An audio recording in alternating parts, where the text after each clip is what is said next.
नमस्कार। मेरे नमस्कार। लेखक मेरे सवाल श्रृंखला में राजपाल एंड सन्स की श्रृंखला में राजपाल के फेसबुक पेज पर हम सब लोग लाइव हैं और हमारे बीच आज किसी एक भाषा की नहीं, भारत की जानी मानी लेखिका प्रतिभा राय हमारे साथ जुड़ी हुई हैं, जो मेरे और आप सब लोगों के सवालों का जवाब देगी। मैं आप सब लोगों की तरफ से उनको प्रणाम करता हूं। हम मूलतः उड़िया भाषा की लेखिका है, हम सब जानते हैं, लेकिन उनके कुछ उपन्यास ऐसे हैं जो हिंदी समाज में भी वैसे ही घर घर पढ़े गए हैं, जैसे एक उपन्यास उनका द्रौपदी है। और ऐसे उन्होंने तकरीबन 20 उपन्यास लिखे हैं। करीब 2 दर्जन एक अभी दर्जन अभी से एक दर्जन मेरे कहानी संग्रह हैं। और अभी यात्रा मैं वृत्तांत, जी, यात्रा वृत्तांत बहुत 10 यात्रा वृत्तांत लिखे हैं। कविताओं से इन्होंने अपने लेखन की शुरुआत की थी और इनके लेखन का परिचय देने में बहुत समय चला जाएगा। आप सब लोगों में से इन लोगों ने पढ़ा होगा, लेकिन इनको सारला सम्मान, जो उड़ीसा का सबसे बड़ा सम्मान होता है, वो मिला। उड़ीसा साहित्य अकादमी का सम्मान मिला, साहित्य अकादमी का सम्मान मिला। मूर्ति देवी सम्मान जिस पहली भारतीय लेखिका को मिला, वो प्रतिभा राय हैं। और सबसे बड़ा जो साहित्य का भारत में जो सबसे बड़ा सम्मान माना जाता है, भारतीय ज्ञानपीठ, प्रतिभा राय जी को 2011 में भारतीय ज्ञानपीठ भी मिल चुका है। तो इस संक्षिप्त परिचय के बाद सवालों की श्रृंखला हम शुरू करते हैं। हिंदी में प्रतिभा राय जी का जो अनूदित होकर जो सबसे अंतिम उपन्यास मेरी जानकारी में जो प्रकाशित हुआ है, वो मग्न माटी है। 1999 में उड़ीसा में साइक्लोन आया था।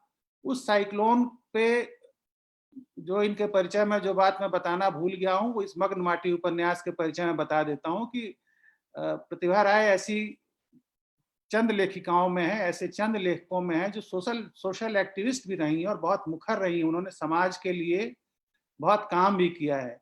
तो जब उस साइक्लोन के दौरान उन्होंने काम करते हुए जो अनुभव हुए, उसके आधार पर उन्होंने उत्थान और पतन की एक गांव के मिट जाने की और फिर उसके निर्माण की कहानी लिखी, जो मग्न माटी नाम से एक विशालकाय उपन्यास है। शायद इनका सबसे बृहत उपन्यास है ये। और मैं यहीं से बातचीत शुरू करता हूँ मग्न माटी से, क्योंकि हम सब अभी एक ऐसे दौर में हैं जिसमें एक महामारी से उबर पाने की हमारे अंदर, हम ये नहीं, ये भय है हमारे अंदर कि हम इस महामारी से उबर पाएंगे या नहीं उबर पाएंगे, कितनी जल्दी उबर पाएंगे। तो एक जिजीविषा का उपन्यास है। तो मग्न माटी से ही बात शुरू करते हैं। इंसान की जिजीविषा को लेकर आपने लिखा, इंसान के नष्ट होने और फिर से बनाने। एक तरह से मुझे वो साहित्यिक उपन्यास लगता है, सिविलाइजेशनल नॉवेल। सिविलाइजेशन इसी तरह से बनती है, इसी तरह से समाप्त होती है और इसी तरह से बनती है। कुछ मग्न माटी के बारे में और कुछ उस समय के बारे में थोड़ा बताएं। मैं बताऊंगी मग्नमटी के बारे में। जी। मग्नमटी उपन्यास तो आंचलिक आप बोल सकते हैं, लेकिन मैं बोलूंगी सार्वजनिक है। जी। क्योंकि गांव का नाम अलग हो सकता है, स्थान का नाम अलग हो सकता है, लेकिन जो प्रलय आया, ऐसा प्रलय सब जगह आता है। जी। अमेरिका में आता है, जापान में आता है, कहाँ पर नहीं आता है? हर जगह आता है। इंडिया में सारे जगह में आता है। बाढ़ जी। आते हैं, सब कुछ आता है, भूकंप आता है। जी।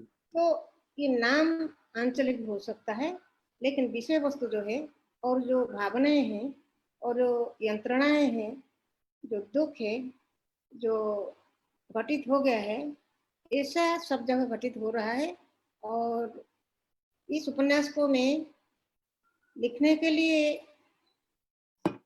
संभव इसलिए संभव हुआ कि मैं इस उपन्यास का जो पट्टभूमि है, ये एक गांव नहीं, सिर्फ एक इलाका है, एक एरिया है, एक डिस्ट्रिक्ट है।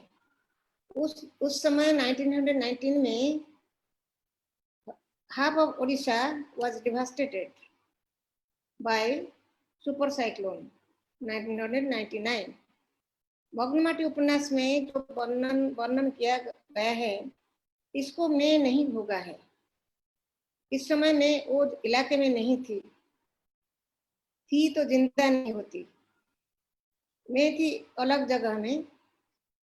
1.5 दिन मेरे ऑफिस में मैं अरेस्ट होकर रह गई। because I was at that time Public Service Commission member Orissa. Office गई थी और तूफान आया।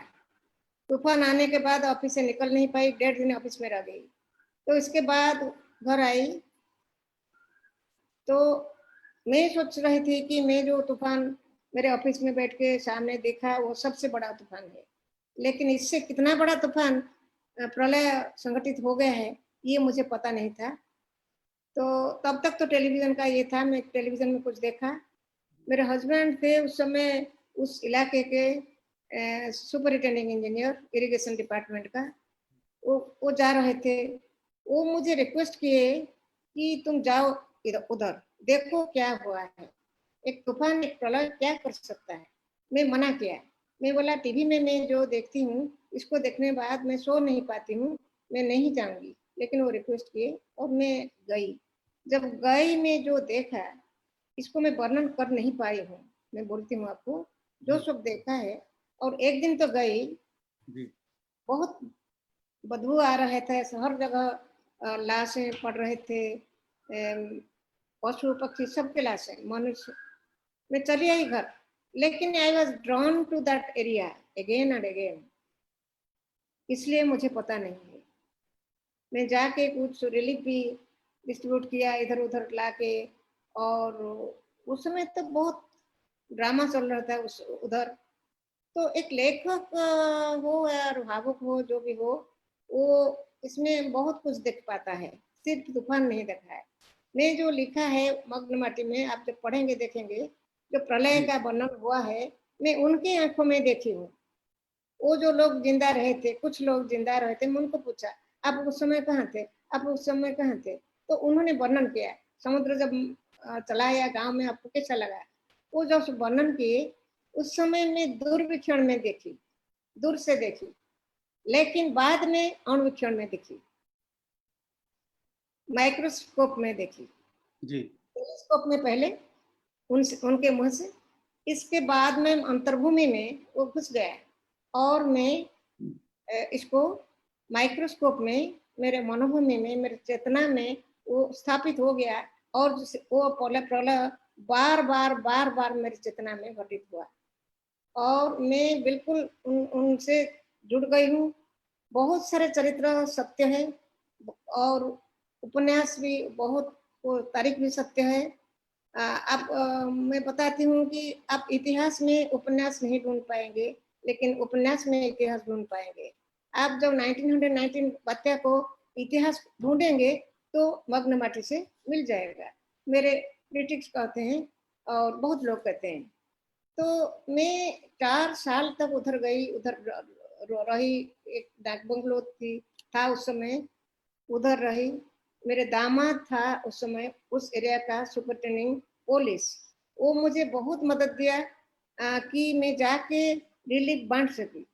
और जो जगह को जीप नहीं जा सकता था, कार नहीं जा सकता था, मैं पैदल पे जाकर हर गांव में गई हूँ, उनको देखी हूँ, उनको काउंसलिंग करें। सिर्फ दाल भात और रोटी तो जिंदगी नहीं है ना, जी उनके सबको सब कुछ मिट गया था। एक जी इहकाल मिट गया था। They are very desperate.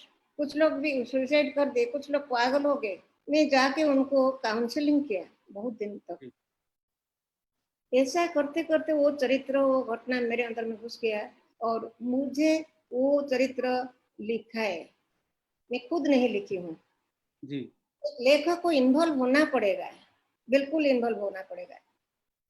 मैं सिर्फ अखबार से पढ़ के नहीं लिख पाती जब उधर नहीं बहुत जाती। बहुत अच्छी, आपने बहुत बड़ी बात कही है। इससे जुड़ा हुआ एक सवाल रेणु शर्मा है, आपकी पाठिका है, इन्होंने पूछा है कि आमतौर पर सुनते हैं कि लेखकों को लिखने की प्रेरणा अपने परिवार या परिवेश के साहित्यिक माहौल से मिलती है। आपको लिखने की प्रेरणा कहाँ से मिली? इस सवाल के जवाब से पहले मैं ये बता दूं कि प्रतिभा राय जी भुवनेश्वर से हमसे जुड़ी हुई हैं, भुवनेश्वर से लाइव में राजपाल एंड सन्स के इस पेज पर जुड़ी हुई। आपको लिखने की प्रेरणा कहाँ से मिली, ये रेणु शर्मा जी का सवाल है। लिखने की प्रेरणा के बारे में जब बोलूंगी, वो जो जो बोले हैं वो सच है। परिवेश और परिवार ये सब प्रेरणा देते हैं। लेकिन अपने अंदर में जब वो फायर नहीं होता, फायर नहीं होगा, जी। कैसे होगा? कैसे लिखेंगे? मैं तो बचपन से लिखी हूँ। क्लास 5 से मैं लिखना शुरू किया। मैं भावुक थी, भावप्रवण थी, जो दिखती बहुत कल्पना करती थी और जो देखती थी दुःख में और सुख में, और मैं थोड़ा रिबेल थी। क्यों जात-पात है? क्यों कुछ लोग खाते हैं, कुछ लोग नहीं खाते हैं? क्यों कुछ लोग मंदिर प्रवेश नहीं करते हैं? उस समय से ही मैं पिताजी को सवाल करती थी। मेरे पिताजी गांधीवादी थे। जी। वो टिस्को से नौकरी छोड़ के गांधीवादी होने के नाते घर चले आए और वो गांव में माइनर माइनर स्कूल को हाई स्कूल बना के लोगों को शिक्षित करने के लिए कोशिश किए। जी। तो उनके पास जात पात कोई नहीं, उनके मेरे पिताजी के मुस्लिम फ्रेंड भी उनके साथ खाते थे, मैं देखी देखी हूँ। तो मेरे अंदर भी वही है। तो मैं जो मन में दुख होता है, जो मन में आनंद होता है, कोई सुबह एक फूल देखती हूँ, सूर्योदय देखती हूँ, सूर्यास्त देखती हूँ, मैं बहुत कुछ कल्पना कर लेती हूँ, उसको लिख देती हूँ, वो सोचती हूँ कि ये शायद कविता हो गई और उसको भेज देती थी एक चिल्ड्रन कॉर्नर को, जी। शहर को। जी। तो रात को सो नहीं पाती कि मेरा अखबार अखबार में आएगा। एक दिन तो आ गया। जब आ गया तो पिताजी खुश हो गए। मैं पिताजी को नहीं बताई थी कि मैं लिखती हूँ। जी। तो पिताजी को देख के इतना खुश हो गए, वो ये अखबार को हाथ में पकड़ के वो गाँव-गाँव गए और बाज़ार को गए और सबको बोले कि मेरी बेटी कवि हो गई।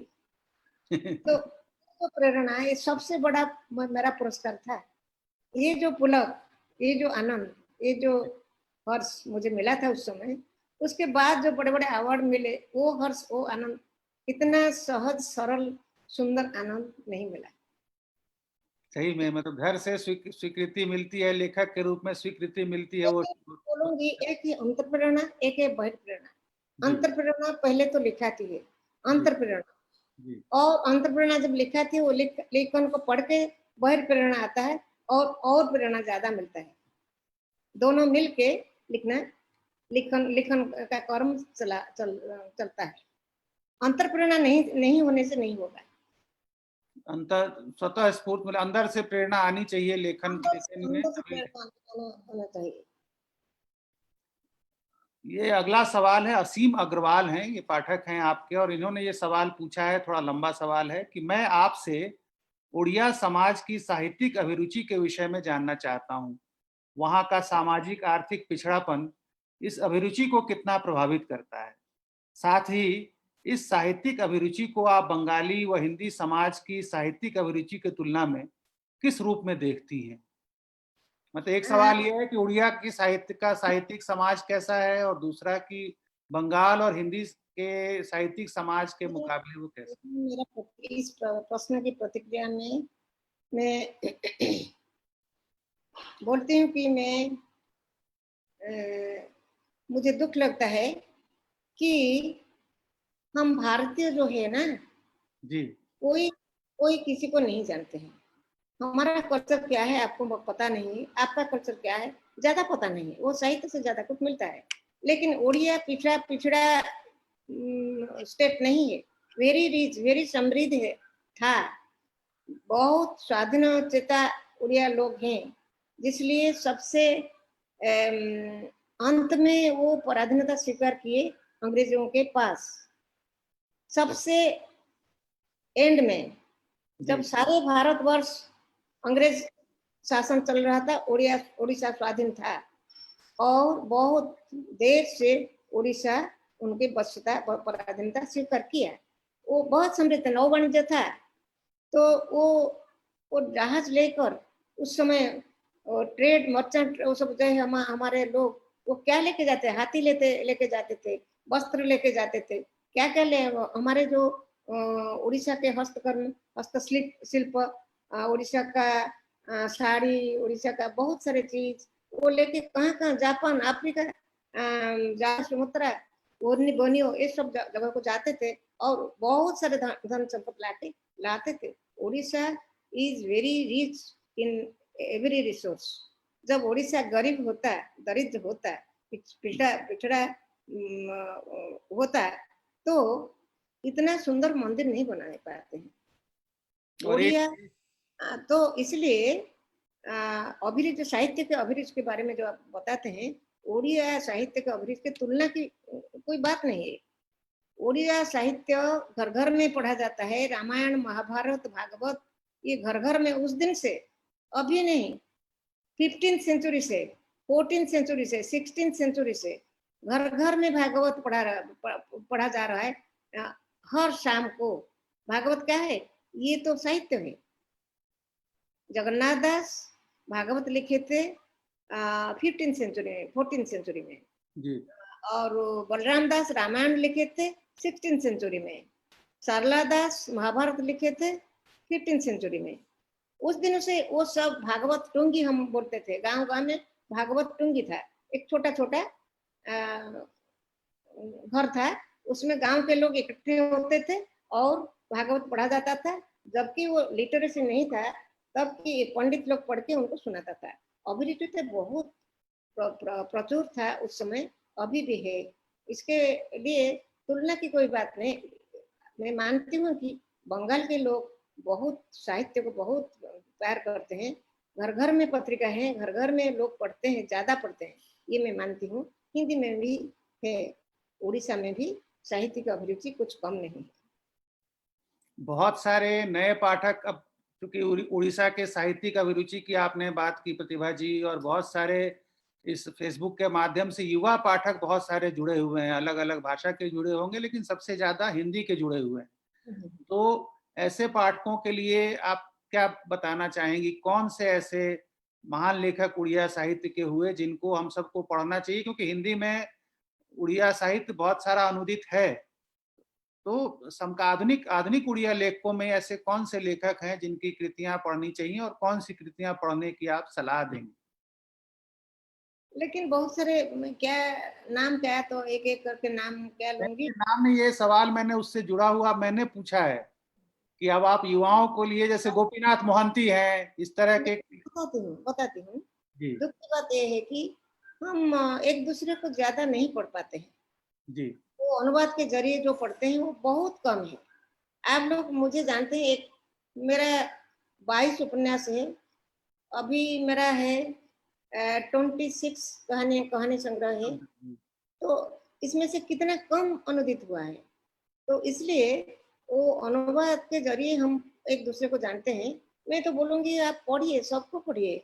जो अनुवाद होता है, क्यों अनुवाद होता है? साहित्य अकादमी से जो अनुवाद होता है, एनबीटी से जो किताब मनोज दास, सीताकांत महापात्र, रमाकांत रथ, गोपीनाथ महांती, शांतनु आचार्य, बहुत सारे हैं जी जिनको मैं सीनियर राइटर के बारे में बोलती हूँ, जी जी सीनियर सीनियर राइटर। उनको पढ़िए ना। अब ढूँढिए लाइब्रेरी में उस नाम को, उड़िया साहित्य को ढूँढिए, सेक्शन है, एनबीटी में जाके ढूँढिए, पूछिए। जी साहित्य अकादमी के हर साल एक किताब को साहित्य अकादमी का पुरस्कार मिलता है, उनको पढ़िए, वो अनुवाद हो जाता है। जी, वो तो सारी भाषाओं में अनुवाद होता है। हम एक-दूसरे को पढ़ना चाहिए। भारतीय भाषाओं के लेखक, सही आप सही कह रहे हैं कि हम लोग विदेशी भाषाओं के लेखकों से, उनकी कृतियों से ज़्यादा परिचित हो जाते हैं, उनसे ज़्यादा जुड़ जाते हैं, और भारतीय भाषाओं के बीच में अनुवाद कम होता है और हम लोग कम एक दूसरे को पढ़ पाते हैं, एक दूसरे की समकालीन प्रवृत्तियों को हम लोग बहुत कम जान पाते हैं। अगला सवाल, सबसे ज़्यादा सवाल आपसे हिंदी के पाठकों ने द्रौपदी को लेकर ही पूछे हैं। तो मैं कुछ सवाल, एक मानसी डोगरा हैं और चौपाल चौपाल, इन दो लोगों ने ये सवाल, चौपाल चौपाल एक समूह है, इन्होंने सवाल पूछा है कि द्रौपदी पर आपको उपन्यास लिखने की प्रेरणा कहाँ से मिली? और दूसरा सवाल जो है मानसी डोगरा का, इसी से जुड़ा हुआ है कि द्रौपदी ने कुंती की आज्ञा मानकर पांचों पांडवों को पति के रूप में स्वीकार कर लिया, उसका यह स्वीकार कहाँ तक उचित था? तो ये दो सवाल हैं जो द्रौपदी उपन्यास से जुड़े हुए हैं। एक ये कहाँ से प्रेरणा मिली मिली, जी जी क्यों लिखी? एक writer is always a fighter, a rebel. जी क्यों रिबेल होता है? वो जो देखता है अन्याय, अत्याचार, अन्याय, कुछ रूढ़िवादी भावनाएं को लेकर लोग एक दूसरे को कष्ट देते हैं, जात पात ये सब के लिए जो विभेद है, जो वैषम्य है, इसको लेकर हर लेखक चिंतित होता है और भावुक हो जाता है, वो लिखता है। जो लिखता है वो रिबेल करके लिखता है, कुछ संस्कार लाने के लिए। वो जी जानबूझकर नहीं लिखता है। वो खुद वो चरित्र पलटे वो चरित्र बन जाता है और वो दुख भोगता है कि मुझे मंदिर पर प्रवेश करने के लिए नहीं देते हैं। मैं उनके साथ खड़े हो जाती हूँ। ऐसा करके द्रौपदी के बारे में मैं बोलूंगी कि द्रौपदी हमारे गांव में एक ओपेरा होता था। बहुत सारे ओपेरा आते थे, मेला होता था। उस समय तो सिनेमा हॉल नहीं था और हम सब ओपेरा देखने के लिए जाते थे। मैं सामने बैठी थी। उस दिन ने द्रौपदी चीरहरण का नाटक अभिनीत होता था, जी हुआ था। तो जिस समय चीरहरण हुआ, मुझे बहुत अटपटा सा लगा कि ये बहुत बुरी बात है, ऐसा करना नहीं चाहिए। एक नारी के साथ ऐसा क्यों करते हैं। मेरे पिताजी पीछे बैठे थे, वो विचारक थे, क्योंकि 3-4 ऑपेरा पार्टी आए थे। कौन सा ऑपेरा पार्टी श्रेष्ठ होगा, विचारक मंडली थे पीछे में। मैं जाके पिताजी को पूछा कि आप क्यों बंद नहीं करते हैं, ये जो दृश्य दिखाते हैं इसको बंद करिए, ऐसा दृश्य नहीं होना चाहिए, बहुत क्या बुरी। तो पिताजी ने बोला ये तो महाभारत में है, तुम जाओ बैठो, कल बात करेंगे। तो मैं पिताजी को बोला आप हर हर अन्याय के प्रतिवाद करते हैं, कल एक अन्याय का प्रतिवाद नहीं किए हैं, क्यों। वो बोले ये तो लिखा गया है। मैंने बोला ये ऐसा तो लिखना नहीं चाहिए था। अच्छा, लिखना नहीं चाहिए था, वो तो लिखे हैं और लिखने के बाद उसका परिणाम को क्या हुआ ये भी वो लिख दिए हैं। दैट मीन्स जब ऐसा कोई व्यवहार करेगा वो भस्म हो जाएगा। तुम महाभारत, छोटे छोटे महाभारत ला के दिए और मैं पढ़ी। शायद इस दिन से मेरे अवचेतन में वो जो भाव बिंदु है उपन्यास का भूमिष्ठ हुआ था। मैं बोलती हूँ शायद ये पहली बात है। दूसरी बात है कि हमारे घर में 30 साल बाद, 40-35 साल बाद, इसके 30-35 साल के बाद हमारे मकान में नीचे एक रेंट में थे एक कपल, बंगाली कपल। इसके नाम कावेरी है, उसकी बहन के नाम कृष्णा है। जी कृष्णा जो है उसको, उसका हस्बैंड मद्यप थे और बहुत उसको टॉर्चर किए तो वो चली आई। उस समय लोग बहुत सहानुभूतिशील थे उस लड़की के प्रति। लेकिन उसके बाद वो जर्मनी चली गई भाई के साथ और वहाँ पढ़ाई करने के बाद और किसी को शादी कर लिया। तो उस समय बहुत क्रिटिसाइज किए कि वो नाम जो कृष्णा है वो कैसे एक पति में सुखी रहेगी, उसको तो 5 पति चाहिए ना। उस दिन मैं इस प्रतिक्रिया मेरा इतना तीव्र हुआ कि मैं उस रात को ही उपन्यास शुरू किया। क्या एक बात। प्रतिबाद है, एक प्रतिबाद है। द्रौपदी उपन्यास एक प्रतिबाद है। और जो दूसरा प्रश्न है, कुंती का जो आदेश मान के विवाह किए, जी बिल्कुल ठीक नहीं था। कुंती का आदेश ठीक नहीं था, उनका विवाह ठीक नहीं था, लेकिन ठीक था इसलिए कि द्रौपदी मेरे उपन्यास में एक चैलेंज के रूप में इसको लिया कि मैं 5 को शादी, कोई भी किस नहीं बोलता है। कोई वो जो अर्जुन जो उनको जीत के लाए हैं वो भी को चुप है, युधिष्ठिर चुप है, सब चुप है, माँ के आदेश सब मानते हैं। वो इस समय प्रतिज्ञा लेती है कि मैं 5 पति वर्ण करके ही करके भी मेरी जो पतिप्राणता दिखा सकती हूँ और इसको मैं चैलेंज के रूप में भी ले सकती हूँ। फिर और एक बात, एक पुरुष जब 100 रानी रख सकता है, तो एक नारी 5 पति शादी करने से क्या गलती है। ये भी एक रिबेल, ये एक प्रतिभा थी, लेकिन गलत तो थी। कुंती का ये जो उपदेश बहुत गलत थी।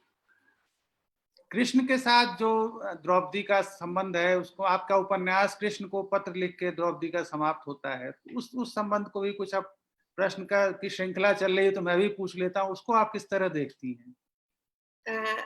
एक संपूर्ण, ये उपन्यास तो संपूर्ण एक पत्र है। जी उपन्यास पत्र है। पत्र है। तो कृष्ण इज ए सोलमेट। एक नारी का क्या सोलमेट नहीं रह सकते, दुख सुख नहीं बांट सकते। Is everything physical, what is the meaning of love, is there no platonic love. You don't believe in platonic love, I believe. Krishna के साथ जी जब वो टॉर्चर होती थी, किसके कुछ तो दुख किसको किसी के साथ शेयर करेगी। कृष्ण ऐसे ही लोग थे जो सबके दुख शेयर कर सकते थे, ऐसा पुरुष थे। वो सखा थे। क्या एक फ्रेंड नहीं रह सकता है एक नारी का? ये प्रश्न मैं पूछती हूँ। इस संपर्क को सही ढंग से समझना चाहिए।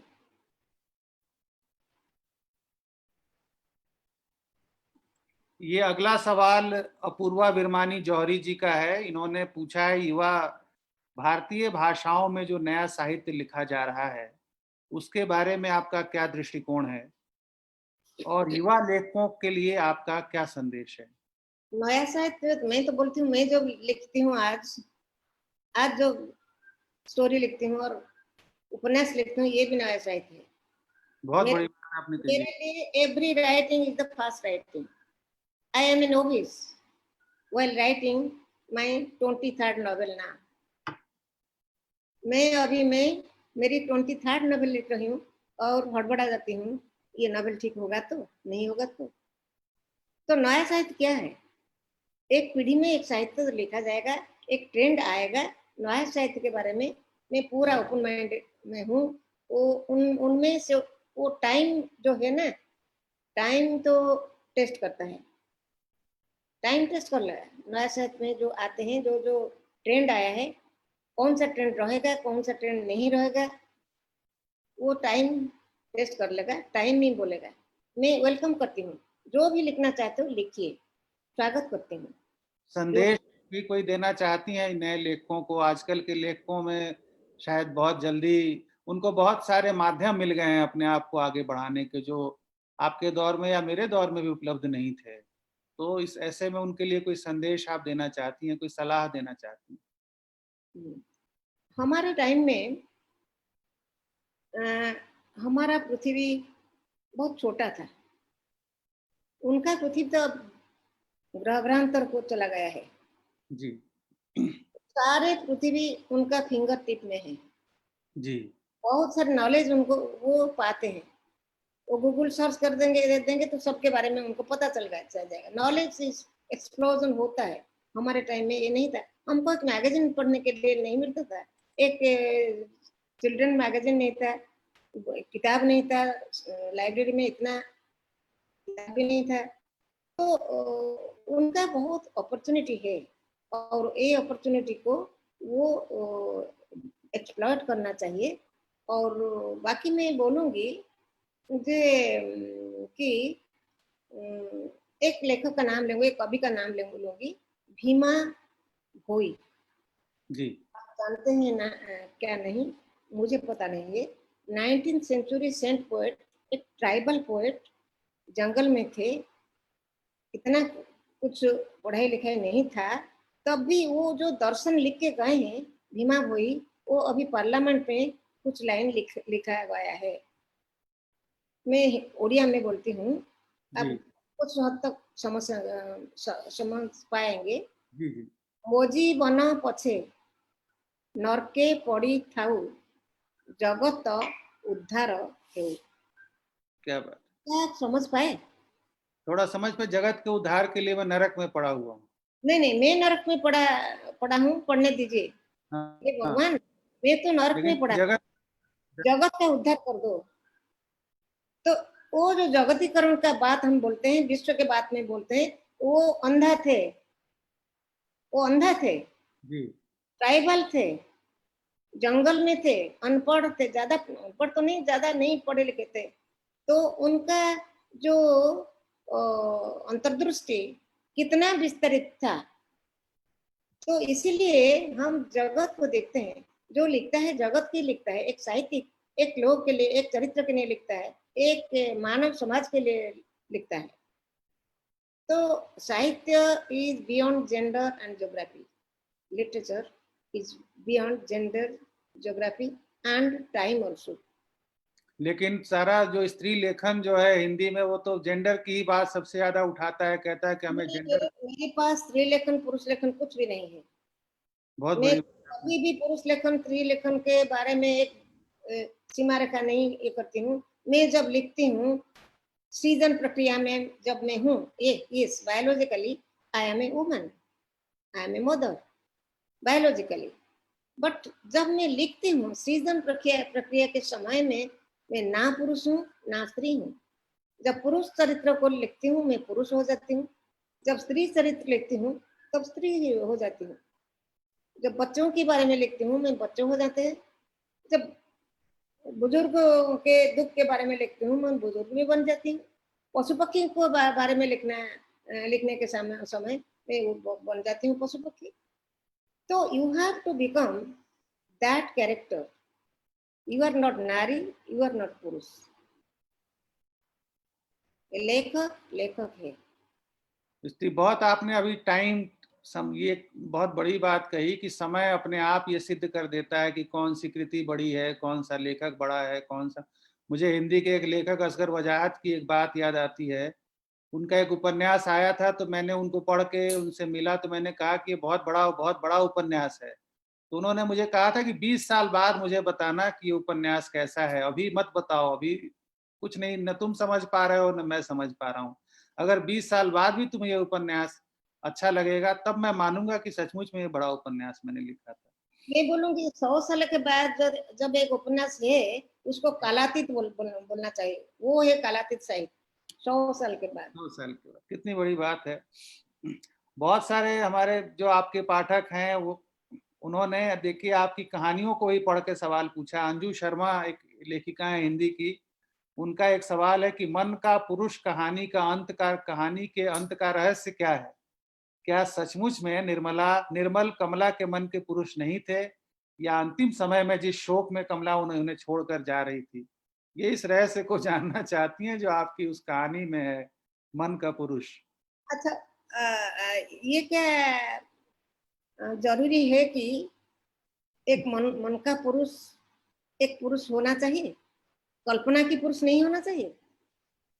हम्म, और लड़की और लड़का मन में एक पुरुष और नारी का चित्रण किया करता है, लेकिन हस्बैंड तो बहुत अच्छे थे, सुपुरुष थे, सब थे, लेकिन वो जो कल्पना किया था एक राजकुमार जो घोड़ा में बैठ के आएगा उसको ले जाएगा ये करेगा, ये सब सोचते हैं कुमारी जीवन में, सब कल्पना करते हैं, हर हर लड़की कल्पना करते हैं। तो ये कल्पना भी हो सकता है, पाठक विचार करेंगे इसको, पाठक के हाथ में लेखक छोड़ते हैं एक रहस्य, ये रहस्य का उद्घाटन पाठक के पास है। जो मुझे प्रश्न किए हैं, क्या नाम बोले आपका? अंजू अब शर्मा। अंजू, अंजू। अंजू को मैं बोलूंगी, अंजू तुम बताओ मुझे उनके मन में क्या एक पुरुष थे या एक कल्पना थी? ये चौपाल चौपाल का सवाल है कि क्या उड़िया में भी लघु पत्रिकाओं का आंदोलन है? हिंदी में असल में लघु पत्रिकाओं का बहुत बड़ा आंदोलन है, बड़ी बड़े पैमाने पर लघु पत्रिकाएं निकलती है। तो ये जानना चाहते हैं कि क्या उड़िया भाषा में भी लघु। बहुत बहुत बहुत है, ऐसा भी है। ये ट्रेंड भारतीय साहित्य में सब ट्रेंड है, एक ही है, छोटे बड़े होते हैं। किस आंदोलन बहुत बड़ा आंदोलन होता है, छोटा आंदोलन होता है, लेकिन लघु पत्रकार के आंदोलन उड़िया साहित्य में भी है। एक हमारे युवा लेखक हैं गणपत तेली, ये हिंदी पढ़ाते भी हैं और लिखते भी हैं। इनका सवाल है कि हिंदी के किन लेखकों से आप बहुत प्रभावित हैं? हिंदी भाषा के किन लेखकों को अगर आपने पढ़ा है तो किन से आप प्रभावित हैं? मैं आपको बताना चाहती हूँ कि मैं साहित्य विभाग के नहीं हूँ, जी। मेरा बेसिक एजुकेशन है science, up to graduation life science से ऑनर्स में। उसके बाद शादी हो गया और 6 साल के बाद बच्चों को स्कूल भेजने के बाद मैं पोस्ट ग्रेजुएशन किया एजुकेशन में, फिलोसफी साइकोलॉजी पढ़ाई, मैं साहित्य नहीं पढ़ाई हूँ। तो इसलिए मैं आपको बताना चाहती हूँ कि क्या क्या प्रश्न था, क्या हिंदी प्रश्न? के किन लेखकों से हिंदी आप की प्रभावित हैं? हिंदी की हिंदी। या मैं हिंदी पढ़ती हूँ, ज़रूर पढ़ती हूँ। लाइक मैं सेकंड मदर टंग मैं हिंदी पढ़ती हूँ, क्योंकि हमारे स्कूल में एक राष्ट्रभाषा प्रचार समिति था। हमारे पिताजी हमको पढ़ाते थे और मैं परिचय कोविद तक पढ़ गया था। तो पढ़ी हूँ, लेकिन बहुत देर में पढ़ी हूँ हिंदी साहित्य को। प्रभावित हुआ तो नहीं बोलूँगी, मैं बोलूँगी मैं मुग्ध हुई। लेकिन उस समय जब मैं उनको पढ़ी तो बहुत सारे उपन्यास में लिख चुकी थी, प्रेमचंद, और अमृतलाल नगर और महादेवी वर्मा को तो पढ़ती हूँ, वो तो हमारे कुंतला कुमारी साबत के हिसाब से। कुंतला कुमारी बड़ी थी, जी 1900 में पैदा हुई थी। महादेवी वर्मा 1907 में पैदा हुई। छायावाद जब आप तुलना कर में उड़िया साहित्य में तुलना करेंगे तो कुंतला कुमारी के साथ महादेवी वर्मा को साथ। महादेवी वर्मा 80 इयर्स जिंदा रहे। कुंतला कुमारी वो डॉक्टर थे, वो जिंदा रहे up to 38 years, only 38 years में गुजर गए। वो दिल्ली में 10 साल थे, डॉक्टर थे। और जैनेन्द्र जी उनके ऊपर एक उपन्यास लिखे थे, कल्याणी, आप पढ़िए इसको। अच्छा, कल्याणी उपन्यास कुंतला कुमारी जी पर है। कल्याणी उपन्यास की नायिका है कुंतला कुमारी साबत, हमारा पोएट, जो 1900 में पैदा हुए थे, 1938 में गुजर गए। बहुत अच्छी आपने जानकारी, मुझे नहीं पता था। कल्याणी उपन्यास तो मेरे पास, मैं जानता हूँ कि बहुत जैनेन्द्र जी का उपन्यास है, लेकिन ये बात नहीं पता थी। अभी आपने विज्ञान की शिक्षा की बात की, उससे जुड़ा हुआ एक सवाल इसमें आपके उपन्यास सागर स्वर को लेकर प्रेमलता डोगरा जी ने पूछा है कि सागर स्वर में दूसरों के दिमाग को पढ़ लेने की क्षमता रखने वाले वैज्ञानिक की पत्नी की मनोदशा का मार्मिक चित्रण है। इस अनूठे कथानक की कल्पना आपको कैसे आई? मैं जब विज्ञान की छात्री थी ना, मेरे अंदर में बहुत जिज्ञासा थी विज्ञान को लेकर भी। मैं बड़ा से रीडर हूँ, हिस्ट्री पढ़ती हूँ, ज्योग्राफी पढ़ती हूँ, विज्ञान पढ़ती हूँ, मेडिकल साइंस में जर्नल पढ़ती हूँ, इसको पढ़ती हूँ। जिस समय हमारे वो लाई डिटेक्टर जैसा है, लाई डिटेक्टर लगा के आप जान सकते हैं वो सच बोलता है झूठ बोलता है। वो समय में सोची क्यों लाई डिटेक्टर, क्यों ब्रेनोविजन नहीं है। एक ब्रेनोविजन मैंने लिखा है उपन्यास में, जो ब्रेन को पढ़ लेगा। और लाइक जैसे कि आप कार्डियोग्राम करते हैं और ब्रेन का फिजिकल स्टेट आपको जान पाते हैं डॉक्टर्स में, ऐसा मनोवैज्ञानिक इतना ऐसा एक ब्रेनोविजन नाम दिया है उस इंस्ट्रूमेंट का। आपके शरीर में लगाने के बाद आप क्या सोचते हैं मेरे बारे में, वो मैं जान पाऊंगी। तो क्या हम आमने सामने बैठ पाएंगे? पाएंगे क्या? नहीं घबरा जाएंगे, घबरा जाएंगे। फादर मदर हस्बैंड वाइफ, दो पॉलिटिशियन, दो देश के, रह पाएंगे क्या? The society will collapse. This that ब्रेनोविजन इंस्ट्रूमेंट उद्भावन होगा, अब तक नहीं हुआ है। इससे पहले मैं आपको बताना चाहती हूँ, मेरा एक उपन्यास है अरण्य। अरण्य पहले हिंदी में छपाए थे, छपाए थे राजपाल कमलेश्वर के, राजकमल के जो भाई वाणी प्रकाशन छपाए थे 1982 में। मैं उड़िया में लिखी थी 1976 में, जिस समय आर्टिफिशियल इंसेमिनेशन बेबी पैदा नहीं हुए थे, बात चल रहा था। उस समय में अरण्य उपन्यास लिखते जिसमें आर्टिफिशियल इंसेमिनेटेड बेबी पैदा हुआ, और उसको लेकर सामाजिक और मानसिक स्थिति क्या होगा इसके बारे में मैं लिखी थी। उसके बाद तो आर्टिफिशियल इंसेमिनेटेड बेबी अभी कॉमन है, टेस्ट ट्यूब बेबी तो कॉमन है। तो मैं लिखी थी, तो मेरे मन में विज्ञान को लेकर बहुत ही जिज्ञासा होता है और वो उपन्यास का रूप ले जाता है। और इसीलिए मैं वो वैज्ञानिक के पत्नी के बारे में, every writer is a psychologist, every writer is a philosopher बोलते हैं।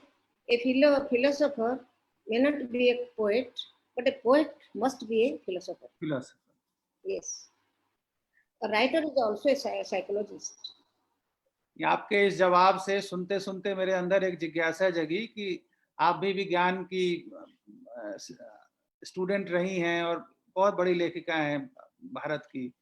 हिंदी में भी कई ऐसे बहुत बड़े लेखक हुए जो मूल रूप से विज्ञान के छात्र थे। मुझे कमलेश्वर जी का नाम याद आता है, उन्होंने बीएससी साइंस की पढ़ाई की। श्याम जोशी का नाम याद आता है। तो क्या साइंस पढ़ने से लेखन में कुछ उससे विशेष योग्यता पैदा हो जाती है, कुछ आर्टिफिशियल इंटेलिजेंस पैदा हो जाता है? क्या क्या मैं ये कह रहा हूँ कि साइंस पढ़ मतलब हिंदी में भी कुछ ऐसे बड़े लेखक हुए, कमलेश्वर, मनोहर श्याम जोशी जैसे, जो विज्ञान के बहुत अच्छे छात्र थे। आप भी विज्ञान की बहुत अच्छी स्टूडेंट रही हैं, तो क्या विज्ञान पढ़ने से लेखक बनने की कोई विशेष योग्यता पैदा हो जाती है? ऐसा नहीं बोला जा सकता है। लिखने के लिए विज्ञान और कला, आर्ट्स या साइंस, इसके बारे में बोला नहीं जा सकता है, क्योंकि एक राइटर सब कुछ पढ़ना चाहिए। मैं विज्ञान पढ़ी, मेरा डिग्री विज्ञान में है। That doesn't mean that I will not read Odia literature. MA में जो चलता है सब पढ़ती हूँ। हिंदी में मैं बहुत कुछ पढ़ी हूँ, मैं बंगाली भी पढ़ती हूँ। तो ये जो डिग्री है, कॉलेज का डिग्री, ये कुछ नहीं है। बहुत सारे डॉक्टर्स हैं, मोपा साहब भी डॉक्टर थे, चेखव डॉक्टर थे, डॉक्टर थे। इसके लिए सब्जेक्ट की कोई बात नहीं है। अच्छा लेखक बनने के लिए डॉक्टरी पढ़ना नहीं चाहिए, ये पढ़ना चाहिए, वो पढ़ना चाहिए, ऐसा कुछ नहीं है। अभी आपने कुंतल कुमारी जी का नाम, कुंतल, वो भी डॉक्टर थे। मेरे पिताजी मुझे डॉक्टर बनाने के लिए चाहते थे। मैंने डॉक्टरी नाम लिखाया और छोड़ के चली आई। एक सवाल अशोक शुक्ला जी का है, ये पूछना चाहते हैं कि आपकी उड़िया भाषा में कई रचनाएं हैं, लेकिन इनमें से किस रचना को आप अपनी सर्वश्रेष्ठ कृति मानती हैं? ये सवाल ये तो इतना बड़ा। डिफिकल्ट बात है कि सर्वश्रेष्ठ किसी को बोलेंगे। बहुत सारे उपन्यास है, मैं मेरा प्रिय है, मैं बोलूंगी प्रिय है। बहुत सारे प्रिय उपन्यास मेरे हैं। कान्हूचरण महांती, जिनको मैं कॉलेज डे में पढ़ती थी। कान्हूचरण महांती, गोपीनाथ महांती ज्ञानपीठ मिला था जी जी। उनको। और इंडिया का पहला उपन्यास को जो साहित्य अकादमी मिला, वो गोपीनाथ महांती थे। भारतवर्ष का साहित्य अकादमी का पहला पुरस्कार उपन्यास को जब गया, तो गोपीनाथ महांती को गया, उड़िया साहित्य को गया। तो गोपीनाथ महांती के बहुत सारे उपन्यास मेरे प्रिय उपन्यास है। और कान्हूचरण महांती का भी, वो दो भाई थे, टू ब्रदर्स थे। बहुत अनोखी बात है कि दो ब्रदर्स ग्रेट राइटर्स थे। और कालिंदी चरण पाणिग्राही, मनोज दास, ऐसे बहुत सारे प्रिय लेखक में हैं। किसी को उत्कृष्ट बोलना संभव नहीं है, कष्ट है, प्रिय बोलूंगी। दो लोगों ने आपसे सवाल पूछा है, रविंद्र शर्मा और रोहित कुमार ने, कि आपकी रचनाएं जब दूसरी भाषाओं में अनुवाद होती है, मसलन मैं तो हिंदी भाषा में हूँ, तो उन अनुवादों से आप कितनी संतुष्ट हैं? मतलब आपकी भाषा, आपकी कृतियां जब दूसरी भाषाओं में अनुवाद हुई, अंग्रेजी सहित तमाम भाषाओं में, उन अनुवादों की क्वालिटी के बारे में आप कुछ कहना चाहेंगी, या अनुवाद के बारे में कुछ कहना चाहेंगी? अनुवाद is a very difficult art. इसको मैं सेकंड रेट नहीं देती हूँ, सेकंड रेट राइटर नहीं बोलती हूँ। It is a very difficult art, it is also very creative. And मैं क्या करती हूँ कि मेरा सौभाग्य कि ये है कि जो लोग मेरे उपन्यास को ट्रांसलेशन किए हैं, मैं उनके पास बैठ के एडिट करती हूँ उनके साथ। अच्छा।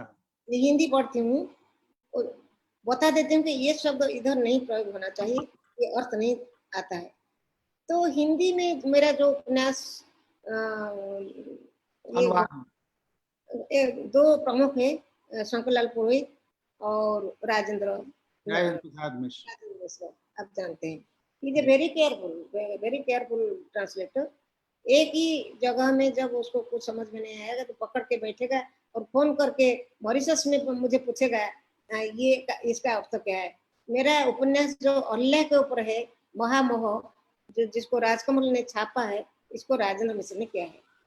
तो इसलिए हिंदी में जो होता है मैं इसमें संतुष्ट हूँ। लेकिन you know, in translation some sort of कुछ भी रह जाता है, कुछ भी ओरिजिनलिटी होना पड़ता है, इसमें कोई संदेह नहीं है।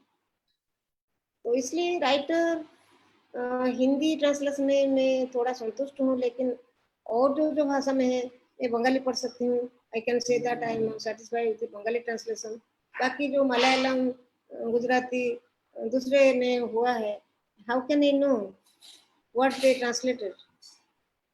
अच्छा, ये बताइए, आपको पाठकों की प्रतिक्रिया मिलती होगी, तो पाठक जो दूसरी भाषाओं के पाठक जब आपसे, जैसे मैं हिंदी का हूँ या बहुत सारे हिंदी के पाठक आपसे जुड़े हुए हैं, उनकी प्रतिक्रियाओं से कुछ ऐसा आपको महसूस होता है कि अनुवाद को कितना ग्रहण कर पाते हैं, अनुवादक ने अनुवाद को कैसा किया? इंग्लिश में जब ट्रांसलेशन होता है ना, जी। मौलिकता ज्यादा नष्ट हो जाता है। जो फ्लेवर आना चाहिए वो वो अंग्रेजी। फ्लेवर अंग्रेजी में नहीं आता है। इंडियन लैंग्वेज से इंडियन लैंग्वेज को थोड़ा मौलिकता इतना हम खोते नहीं। सो इसलिए मेरे सब जो है ना पाठक वो लिखते हैं, हम आपका ये उपन्यास पढ़ा और हमको अच्छा लगा, हमको मन करता है कि आपका मौलिक उपन्यास पढ़ते तो हमको और अच्छा लगता है।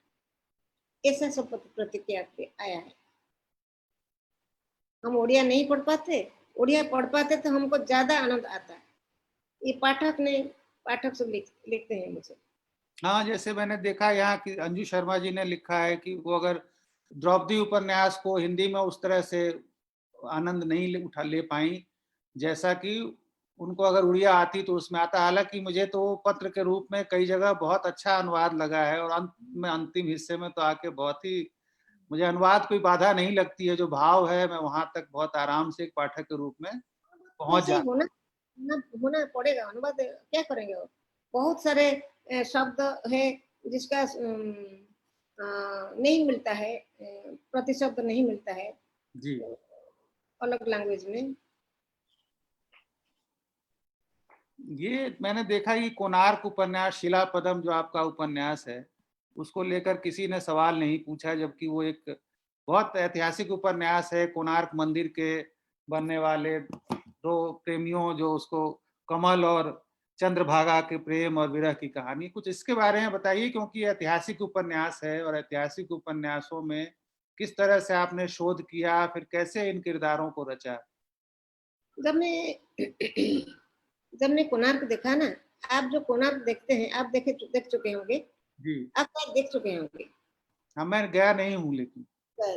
जो भी कोणार्क देख चुके हैं वो कोणार्क टेम्पल नहीं है, वो मुक्सला है। टेम्पल तो अभी नहीं है। वी आवर जनरेशन, किसी के भी जनरेशन टेम्पल को नहीं देखे हैं। क्यों वो टेम्पल गिर गया बनाने के बाद, ये भी कोई सही ढंग से नहीं गवेषणा किया गया है। नहीं बोल सकते कौन क्या बोलता है। तो जब मैं कोणार्क देखा ना, उस समय मैं सोचा ये कोणार्क शायद हमारे बच्चे उनके बच्चे इस रूप से नहीं देख पाएंगे, मुक्सला को भी देख नहीं पाएंगे। तो इसलिए मैं किताब में कोणार्क बनाऊंगी, शब्द में कोणार्क बनाऊंगी। तो हमारे जो अगले जनरेशन आएंगे कोणार्क नहीं रह गया। अभी तो क्या हो जाता है, तो दुख लगा। दुख से उत्पन्न हुआ कि मैं शब्द का कोणार्क लिखूंगी तो हमारे बच्चे देखेंगे। और मैं शोध किया, उधर जाके शोध किया, किताब पढ़ी, हिस्ट्री पढ़ी, और वो गांव में घूम के जो किंवदंतियां हैं इसको भी कलेक्ट किया। इसके बाद उपन्यास को लिखा। इसके बाद आपको कोई रिसर्च करना कोई पड़ता है। कोई उसकी परंपरा आपको दिखाई देती है वर्तमान में, जो कोणार्क के आसपास के जो गांव है, जिससे वो जुड़ता हो वो मंदिर? नहीं नहीं है, ये परंपरा मरा नहीं है, ये परंपरा है। लेकिन वेरी एक्सपेंसिव होता है। बहुत आश्चर्य की बात है, उस समय कैसे कोणार्क बनाए थे वो, तो कितना समृद्ध था हमारे कला संस्कृति उस समय। अभी भी कर सकते हैं, अभी भी बहुत बड़े बड़े आर्टिस्ट हैं, जी। कोणार्क बना सकते हैं। सूर्य वो मंदिर था। परंपरा है। एक आपका बहुत आदि भूमि एक उपन्यास है, वो एक ऐसी जनजाति की कहानी है जिनके पास कोई जा नहीं सकता था, वो मार देते थे, लेकिन औरतों को नहीं मारते थे। तो आपने उनके ऊपर भी कहानी लिखी, और बिना, आप हर हर किताब लिखती हैं, हर हर उपन्यास लिखती हैं, तो आप उस पहले उस परिवेश से, उस माहौल से जुड़ती हैं, तो आप उनके पास गई, फिर आपने आदि भूमि उपन्यास लिखा। कुछ उसके बारे में बताइए। बहुत ही अलग तरह का काम है आपका, अलग तरह का उपन्यास। हमारे उड़ीसा में ट्राइबल संस्कृति बहुत रिच है, बहुत समृद्ध है। जी। 62 टाइप का प्रकार के आदिवासियां हैं। उनके संस्कृति बहुत रिच है। लेकिन हम उनके बीच में बहुत कम लोग गए हैं। गोपीनाथ महंती गए थे, आदिवासियों के ऊपर वो लिखे थे। जी और आदिवासी के ऊपर भारतीय साहित्य में आदिवासी उपन्यास, पहला उपन्यास उड़ीसा में लिखा गया था, ये है भीमा भूया। इसको लिखे थे गोपाल बल्लभ दास, जिसको नामवर सिंह लिखे थे। कि जिस समय भारतीय साहित्य में आदिवासियों के ऊपर कुछ नहीं था, कुछ उपन्यास नहीं था, उड़िया में ये उपन्यास था। और भी वो लिखे थे जिस समय माटी को लेकर और गोरू को लेकर उपन्यास नहीं था भारतीय साहित्य में। फकीर मोहन 6 माण 8 गुंठ ये उपन्यास को लिखे थे। उसके बाद गोदान आया, दोनों का, प्रेमचंद का गोदान और फकीर मोहन का 6 माण 8 गुंठ, एक विषय वस्तु एक है, लेकिन वो 36 साल पहले लिखे थे। फकीर मोहन 36 साल बड़े थे, 36 साल पहले लिखे थे, लेकिन विषय वस्तु एक ही है, समाज एक ही था। इसलिए आपको जाना पड़ेगा उस समाज को, इनके बीच आपको जीना पड़ेगा। मैं गई, I am little bit adventurous, and मुझे सब समय खींचता है क्या, जो है डाउन ट्रोडन, जो कुछ अलग है, जो डाउट है, जिसको सब हेट करते हैं, भय करते हैं, वो मुझे खींचते हैं। I am little bit adventurous. उस समय तो यंग थी, 85 86 में मैं उन बंडा हिल्स को गई।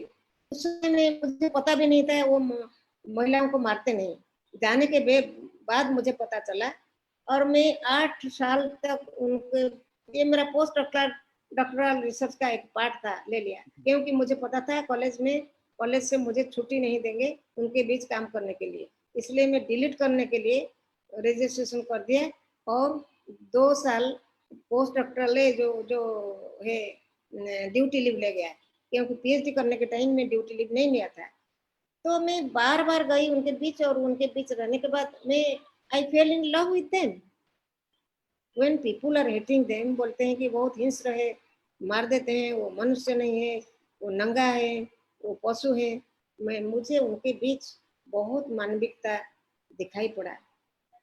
वो अनपढ़ है, लेकिन उनका विवेक है, मानविकता है, बहुत सारे मूल्यबोध है जो हमारे आधुनिक समाज में नहीं है। तो बहुत 8 9 साल में मुझे लगा ये उपन्यास को लिखने के लिए, तो सबसे बड़ा उपन्यास यही है। ये आदि आदि भूमि जो उपन्यास है आपका। आपका राजपाल एंड सन्स से एक और उपन्यास प्रकाशित है, अपना अपना आकाश। ये भी एक अलग तरह की एक लड़की है जो अपंग हो जाती है, उसकी कहानी है, इसके बारे में कुछ बताइए। मैं आपको एक बात बताना चाहती हूँ कि मेरा कहानी हो, उपन्यास हो, आउट ऑफ ब्लू नहीं है, जी आकाश से कर मैं लिखती नहीं हूँ। मैं मिट्टी में खड़े होकर लिखती हूँ, मैं अनुभूति नहीं होने से नहीं लिखती हूँ। ये जो कहानी है बिल्कुल सत्य घटना के ऊपर, आधारित। और ऐसी लड़की थी, ऐसे मेरे घर के पास मैं जाती थी, ऐसे ही उनके पिताजी मुझे बुला के उसके लिए एक एप्लीकेशन लिखने के लिए रिक्वेस्ट किए थे कि वो प्रेसिडेंट, प्राइम मिनिस्टर, उनको सब लिखेगी, मुझे आत्महत्या करने के लिए परमिशन दे दीजिए, मैं अपंग हूँ, मेरे पिताजी माताजी जाने के बाद मैं क्या करूँगी। ऐसा करके मैं बार बार उसके घर जा रही थी, और जी उसके बीच जो मैं देखी पॉजिटिव एटीट्यूड, कभी भी नेगेटिव एटीट्यूड उसके बीच नहीं दिखी। तो मैंने सोचा वो शरीर में नहीं, आत्मा में जिंदा है रहे। शरीर तो पतसड़ जाता था, उपन्यास जो पढ़ेगा उनको तो मालूम पड़ेगा। कोई कोई पाठक मुझे लिखे कि आप ये सब ऐसा दुखद उपन्यास क्यों लिखे, ऐसा कल्पना करके हमको क्यों दुख दिए। ये कल्पना नहीं है, ये सच है। ऐसा पॉजिटिविटी था एक अपंग लड़की के अंदर में, आत्मा इतना शुद्ध था, निर्मल था, इतना मानविक मूल्यबोध इसके, सबको प्यार करता था। तो कभी भी किसी को भगवान को भी नहीं बोलता भगवान आप मुझे ऐसा क्यों किए, कुछ किसी को जेलस नहीं होती थी, वो प्रतिक्रियाशील नहीं होती थी, कभी भी वो रोई नहीं मेरे सामने, स्माइल थी मुंह में, अभी भी उसका मुंह मेरे सामने जिंदा है। मैंने शुरू में परिचय में प्रतिभा राय जी के बोला था कि प्रतिभा राय जी एक्टिविस्ट हैं, लेखक होने के साथ साथ एक बहुत बड़ी एक्टिविस्ट हैं। अभी जब अमेरिका में ब्लैक्स का इतना बड़ा आंदोलन चल रहा है, उनके एक व्यक्ति को मार दिया गया और उसके खिलाफ इतना बड़ा आंदोलन शुरू हुआ, तो मुझे याद आया कि इस तरह के रंग भेद के खिलाफ आपने पूरी में आंदोलन चलाया था। और तो हमारा अभी भी हमारा रंग काला, ये उड़िया में आपने लिखा था, उनका रंग काला है। का रंग काला काला है। है क्या? ये मुझे अचानक, ये मैंने पढ़ा था तो मुझे अचानक ध्यान आया, कह रहे प्रतिभा राय जी ने तो यही बात भारत में कह रही थी, जबकि तो कुछ उसके बारे में इस तरह से आपको आपको क्या लगता है, राज लेखक को अपनी सामाजिक, बहुत सारे लेखक कहते हैं कि भाई समाज में हमारी कोई भूमिका नहीं, हमें नहीं करना चाहिए, हमारा काम लिखना है, लिखकर अपनी नहीं भूमिका को नहीं निभाना है। नहीं नहीं, तो भूमिका आपको क्या महसूस होता है, लेखक को कोई सामाजिक जिम्मेदारी क्या होती है? नहीं, मैं सोशल एक्टिविस्ट नहीं हूँ, मैं लिटरेरी एक्टिविस्ट हूँ। मैं कलम में मैं लड़ाई करती हूँ। तो मैं अनुभूति नहीं होने से कैसे करूँगी? लेकिन जब कुछ अन्याय देखती हूँ, रास्ते में जाते-जाते देखती हूँ कोई चोर को पकड़ के मारते हैं, मैं खड़ी हो जाती हूँ, मैं बोलती हूँ, "you have no right to do like this, इसको पुलिस में हैंड ओवर कर दीजिए, आपको कौन अधिकार दिया उनको मारने के लिए?" ऐसा मैं कर देती हूँ, ये मेरा स्वभाव है। तो इसलिए मैं मेरा प्रतिवाद का शौक मैं डेफिनेटली मैं I voice for the voiceless, I voice for the Dalit. ऐसा ऐसे एक्टिविस्ट नहीं हूँ कि हर रोज मैं जाती हूँ, मेरा कोई ऑर्गेनाइजेशन है, ये सब कुछ नहीं है। लेकिन जहाँ जब मैं देखती हूँ कुछ अन्याय हो रहा है, मैं बीच में खड़ी हो जाती हूँ और जो मार खाती हूँ वो मार आके मुझे लिखाती थी। समाज से आपने लेखक के रूप में जो ख्याति अर्जित की, जो अपना विशेष स्थान अर्जित किया, उसका उसके माध्यम से आप समाज को कुछ देती हैं, यही आपका एक्टिविज्म जिसे मैंने कहा। एक सवाल। हम जी। मैं इतना बोलना चाहूंगी, हम समाज से जितना पाते हैं इतना नहीं दे पाते हैं, जितना लेते हैं इतना नहीं दे पाते। एक सवाल अंत में, एक संतोष मिश्रा जी का सवाल है, इन्होंने पूछा है, चूंकि आप विज्ञान की स्टूडेंट रही हैं, विज्ञान कथा लिखा है आपने, इन्होंने पूछा है कि कोरोना आपदा को आप वैज्ञानिक घटना मानती हैं या दैविक घटना? क्या कोरोना? कोरोना की इस आपदा को आप वैज्ञानिक घटना मानती हैं या दैविक घटना?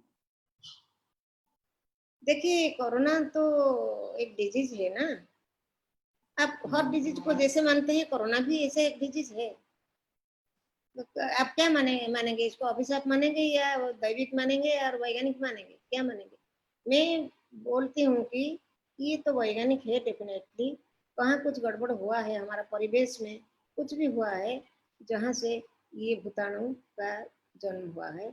I don't know whether it is man made और इट इज बर्न। ये लेकिन कोरोना तो एक डिजीज है, डिजीज के रूप में उनको मानना चाहिए। बहुत सारे महामारी आया है, वो भी एक महामारी आया है और वो चला जाएगी, चली जाएगी वो। अंत उनको में हाँ, अंत बताइए। में एक सवाल है, ये पीयूष पुष्पम है, आपके पाठक हैं, इन्होंने पूछा है कि वर्तमान में आप कुछ लिख रही हैं, तो उसके बारे में अगर आप बताना चाहें तो बताएं। वर्तमान तो मैं लिख रही हूँ, लेकिन बताऊंगी नहीं। क्यों बताऊंगी नहीं?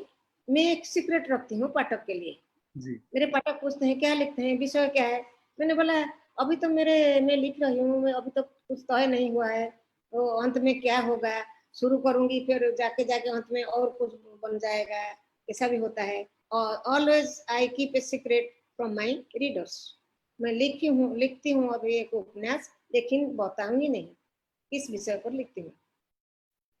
बहुत बहुत धन्यवाद प्रतिभा राय जी, आप इसी तरह लिखते रहें लगातार, आपने इतना विपुल साहित्य लिखा है और लगातार लिखती रहें, आने वाली नस्लों को, आने वाले लेखकों की पीढ़ी को प्रेरणा देते रहें।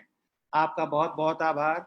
बहुत बहुत आभार राजपाल संस का कि उन्होंने मुझे यह सौभाग्य दिया कि मैं प्रतिभा राय जी से पाठकों के सवाल के माध्यम से उनसे कुछ बातचीत कर सकूं। सभी लोगों का इस जुड़ने के लिए बहुत बहुत और मेरे पाठकों और राजपाल और मीरा प्रणव सबसे सबको मैं प्यार देती हूँ। I love everybody and I think all of you are junior to me. तो जी मैं आशीर्वाद करती हूँ आप सुख में रहे, stay safe, stay positive, nothing will happen bad very much, and the corona or anything will go. Thank you ma'am, thank you so much. Man will win. Humanity मरेगा नहीं। कुछ ह्यूमन तो मर गए हैं लेकिन ह्यूमैनिटी मरेगा नहीं। हम ह्यूमैनिटी को जिंदा रखना चाहिए, हम लेखक लोग, पाठक लोग। Thank you.